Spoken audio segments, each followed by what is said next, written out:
حكايه النوم، بنام كتير، لا بسهر لحد الفجر. كل واحد له طريقته في المذاكره، ما نقدرش نتدخل فيها. يعني واحد بيذاكر كويس جدا جدا جدا من بالليل الفجر، وبيحب ينام من الفجر لحد الساعه 10 ولا ماشي ماشي. لكن انا هقول لكم نصيحه مهمه جدا جدا جعلتني واصدقائي من الاوائل.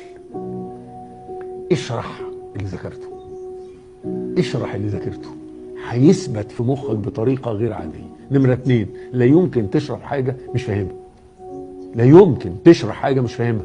فكوني اجيب واحد صاحبي اعمل نفسي كده بخدمه، وانا لئيم، انا اللي عايز احفظ، بعمل نفسي بخدمه. تعال اشرح لك الحته دي، اشرحها له، هتثبت في مخك الى يوم الدين، لحد يوم ما تموت هتفضل ثابته في مخك. الشرح او كتابه اللي ذاكرته لخصه. انا ذاكرت كذا. المذاكره مش قرايه، مش قرايه، شتان بين قرايه وبين مذاكره. انا ممكن امسك قصه اقراها ما بذاكرهاش، بتسلى، تيجي تسالني فيها بعد كده مش هجاوب. طب مين قتل مين مش فاكر. لكن المذاكره مش كده. المذاكره استيعاب. احفظ الكلمه، استيعاب، تستوعب اللي قريته، استيعاب. فده اللي بيخليك من الاوائل. ذاكر حته ما فهمتهاش، ذاكرها تاني،